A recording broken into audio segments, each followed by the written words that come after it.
Hi, இந்த வாரம் உங்களுக்காக 3 இன்ட்ரெஸ்டிங் வெபினார்ஸ் காத்துட்டு காலையில் 10 மணிக்கு 2 வெபினார் நடக்குது. முதலாவது venture investors shift from mutual funds to PMS. ரெண்டாவதா understanding Eternal industry overview and their competitive position. மூணாவது வெபினார் காலையில் 11 மணிக்கு நடக்குது, budgeting which makes your first crore future. இந்த 3 வெபினாரோட ரெஜிஸ்ட்ரேஷன் லிங்க்ஸ்மே டிஸ்கிரிப்ஷன்ல கொடுத்துரு. To register. நம்ம எல்லாரும் வெபினார்ல சந்திப்போம். கடந்த சில வாரங்கள் ஐடி இண்டஸ்ட்ரியில் வேலை செய்கிறவங்களுக்கு ஒரு மிகப்பெரிய சர்ப்ரைஸாக இருந்திருக்குன்னு தான் சொல்லணும். சர்ப்ரைஸ் எங்கேருந்து வருதுன்னு பார்த்தீங்கன்னா, ஸ்டாக் மார்க்கெட்லேருந்து வருது. ஸ்டாக் மார்க்கெட் ஐடி இண்டஸ்ட்ரியை பற்றி எல்லோருக்கும் ஏதோ ஒரு சிக்னலை கொடுக்குதோ அப்படின்ற ஒரு ஃபீலிங் வருது. இது தவிர்க்க முடியாது. என்ன ரீசன்னா, ஐடி இண்டஸ்ட்ரியில் வரப்போகின்ற மாற்றங்களை பங்குச்சந்தை முன்னாடியே யூகிக்குதோ, இந்த மாற்றங்களின் தாக்கம் இப்படி இருக்கும் அப்படின்னு சந்தை நினைக்குதோ அப்படின்ற ஃபீலிங் நிறைய பேருக்கு வருது. பங்குச்சந்தையில் இருப்பவர்கள் ஒரு துறையை எப்படி பார்க்கிறார்கள், அவர்கள் அந்த துறையில் என்ன எதிர்பார்க்கிறார்கள், ஒரு பங்குச்சந்தை நிபுணராக நீங்கள் அதை பார்த்தீர்கள்னா துறையால் எப்படி வளர முடிகிறது அப்படின்னு பார்ப்பாங்க. உதாரணத்துக்கு, நாடு 7% பொருளாதார வளர்ச்சியை காட்டும் போது ஒரு ஐடி கம்பெனினால குறைந்தபட்சம் வருவாயில அந்த 7% வளர்ச்சியை காட்ட முடியுமான்னு பார்க்கத்தான் வேணும். நீங்க தாராளமா கமெண்ட் செக்ஷன்ல நீங்க பார்க்குற ஐடி கம்பெனி இந்த நிதியாண்டுலையும் அடுத்த நிதியாண்டுலையும் இந்திய பொருளாதார வளர்ச்சிக்கு ஈடான வருவாய் வளர்ச்சியை காட்டுமான்னு உங்க எதிர்பார்ப்புகளை பதிவு பண்ணுங்க. ஸோ நிறுவனங்கள் பொருளாதாரத்தை விட வேகமா வளருதா அப்படின்ற ஒரு அடிப்படை கேள்வி எழுப்பப்படத்தான் வேண்டும். ஏனோ நம்ம கடந்த சில காலாண்டுகள்ல இந்த கேள்வியை சரியா எழுப்ப தவறிட்டோமோ அப்படின்னு எனக்கு தோணுது. ஏன்னா தொடர்ந்து ஐடி இண்டஸ்ட்ரி வளர்ச்சியை காட்டுறதுக்கு ஸ்ட்ரகிள் பண்ணிட்டு வருதுங்கிறது நம்ம எல்லாருக்கும் தெரிஞ்சதுதான். ஒரு துறை வளர்ச்சியை காட்ட ஸ்ட்ரகிள் பண்ணும்போது அந்த துறையில தொழில்நுட்ப ரீதியான பெருமாற்றங்கள் வரும்போது அது நிச்சயமா சந்தைக்கு அதிர்வலைகளை கொடுக்கும் தான் நம்ம எதிர்பார்க்கணும். அதுதான் இன்னைக்கு நம்ம நாட்டில் ஸ்டாக் மார்க்கெட்ல நடந்துகிட்டு இருக்கு. அதுவும் எங்கேருந்து இது வருதுன்னு பாருங்க. நைட்ல ஏடிஆர் விழுது. அமெரிக்கன் டெபாசிட்டரி ரெசீட்ஸ் என்று சொல்லக்கூடிய ஏடிஆர் மூலமாக சில இந்திய ஐடி கம்பெனியினுடைய பங்குகள் வெளிநாட்டில் ட்ரேட் ஆகுது.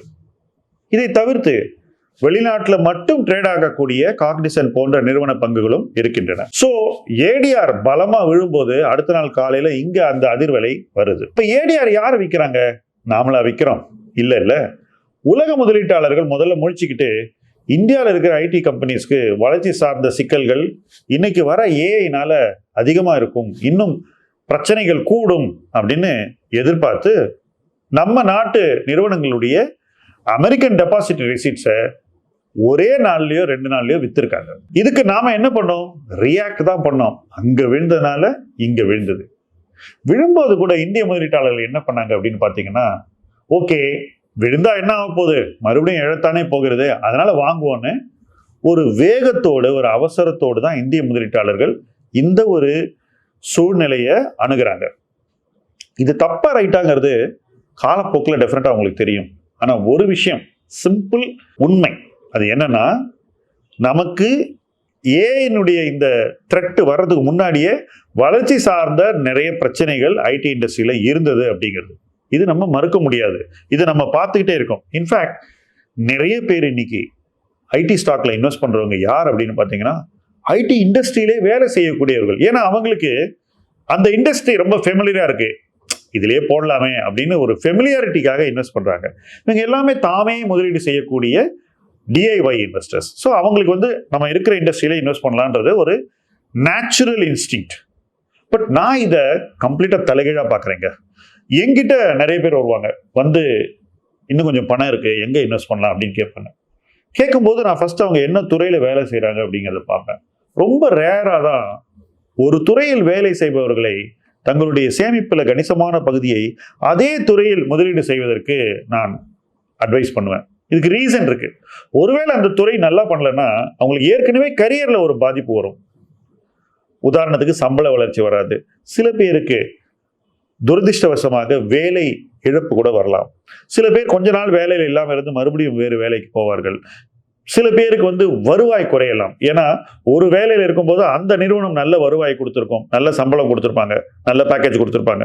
பட் அங்கேருந்து வேலை தேடி இன்னொரு இடத்துக்கு நிர்பந்தம் காரணமாக மாறும்போது அந்த சம்பளம் கிடைக்காது, ஒரு குறைந்த சம்பளத்துக்கு கூட அவங்க வேலைக்கு சேரலாம். ஸோ ஏற்கனவே அவங்க லைஃப் டிஸ்டர்ப்ட் ஆகிறதுக்கு நிறைய வாய்ப்புகள் இருக்கிறதுனால நாம் பொதுவாக ஐடி இண்டஸ்ட்ரியிலேயே வேலை செய்கிறவங்கள அவங்களுடைய பர்சனல் இன்வெஸ்ட்மெண்ட்ஸை மறுபடியும் அந்த இண்டஸ்ட்ரியில போட அதிக ஆலோசனை கொடுப்பதில்லை. அந்த நிறுவனங்களிலே இருக்கக்கூடிய பங்குகள் பல பேருக்கு ஈசாப் முறையில் கொடுக்கப்படுகின்றன.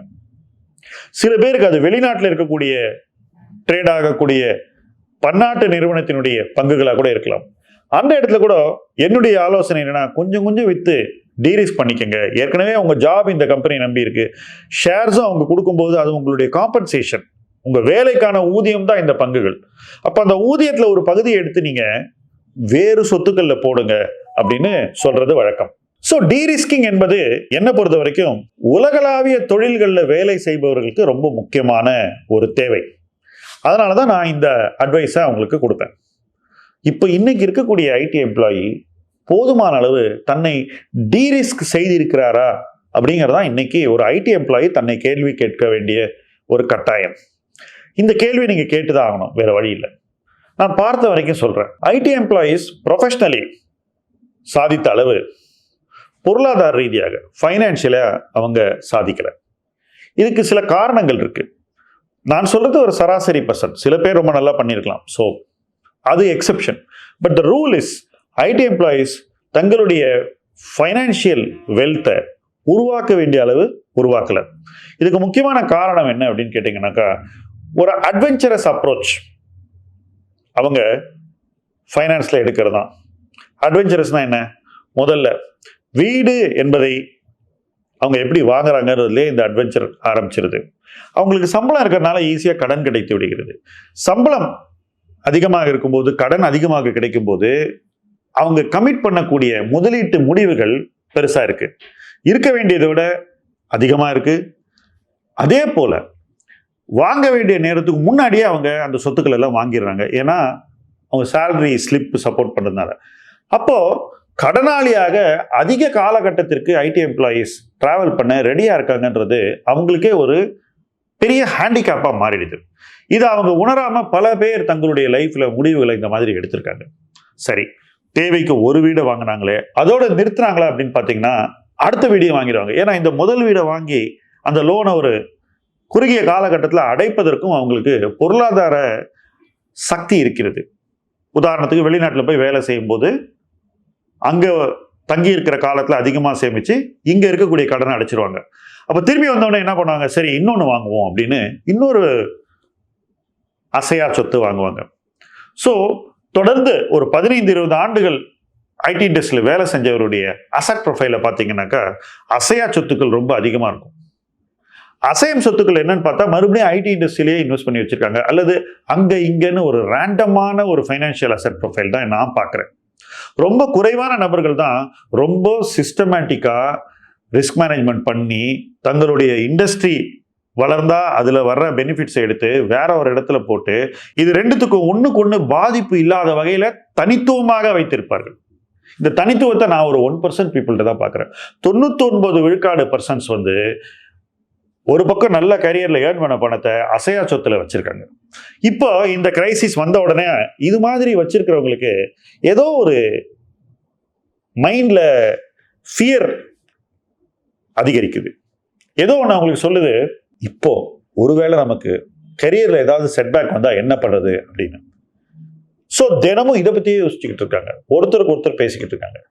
பட் இது பேசு பொருள் இல்லை, இது டிசைசிவாக முடிவுகளை எடுத்து அந்த முடிவுகளை இம்ப்ளிமெண்ட் பண்ணி நம்மளை ஃபைனான்சியலா செக்யூர் பண்ண வேண்டிய ஒரு காலகட்டம். ஏன்னு சொல்றேன், எந்த அளவுக்கு இந்த இண்டஸ்ட்ரியை பாதிக்கும் அப்படிங்கிறதெல்லாம் ஒரு பக்கம், அந்த பாதிப்பு எப்படி நம்மளை ரீச் பண்ணுங்கிறது ரெண்டாவது பாயிண்ட் ஆஃப் வியூ. எவ்வளவு சீக்கிரம் அந்த பாதிப்பு வருங்கிறது மூணாவது.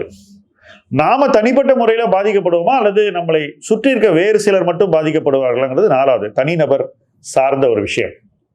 இவ்வளவு விஷயம் இருந்தா கூட ஐடி இண்டஸ்ட்ரியில வேலை செய்யக்கூடிய ஒரு நபர் இன்னைக்கு தன்னுடைய ஃபைனான்சியலைஸ்ட் லைஃபை பெட்டர் பண்ணிக்கணும்னு தான் நான் இந்த வீடியோ மூலமா உறுதியா சொல்லுவேன். அதுதான் இந்த ஏஐ கிரைசிஸ்க்கான ரெஸ்பான்ஸ். உதாரணத்துக்கு ஏகப்பட்ட அசையா சொத்துக்கள் ஒருத்தர் வச்சிருந்தாக்கா அந்த அசையா சொத்திலிருந்து ஃபைனான்சியல் அசெட்டுக்கு பணத்தை கொஞ்சம் ஷிஃப்ட் பண்ணாதான் நாளைக்கு ஏதோ ஒரு எமர்ஜென்சி கரியர்ல வந்தாக்கா அந்த எமர்ஜென்சியை கூலா கடந்து அடுத்த வேலை கிடைக்கிற வரைக்கும் பீஸ்ஃபுல்லா இருந்து அந்த வேலையில மறுபடியும் உங்களுடைய கெரியரை நீங்க தொடர்ந்து என்ஜாய் பண்ணலாம். இல்லைன்னா நீங்க இதுக்கு இன்னும் அன்பிரிப்பேர்டா இருந்தீங்கன்னாக்கா ஒரு கிரைசிஸ் வரும்போது அந்த கிரைசிஸே உங்களை ரொம்பவே இறக்கி விட்டுரும். அந்த அழுத்தம் உங்களுக்கு நன்மை தராது. ஸோ அந்த அழுத்தம் வருவதற்கு முன்னாடியே ஒருத்தர் தன்னுடைய ஃபைனான்சியல் வெல்த்தை ஸ்ட்ரெங்தன் பண்ணிக்கணும். இருக்கிற ஃபைனான்சியல் அசெட்ஸ்லாம் கரெக்டா அப்படிங்கிறத பார்த்து வச்சுக்கணும். கடந்த 5 ஆண்டுகளில் ஐடி எம்ப்ளாயிஸ் பண்ண ஒரு முக்கியமான விஷயம் சொல்றோம்.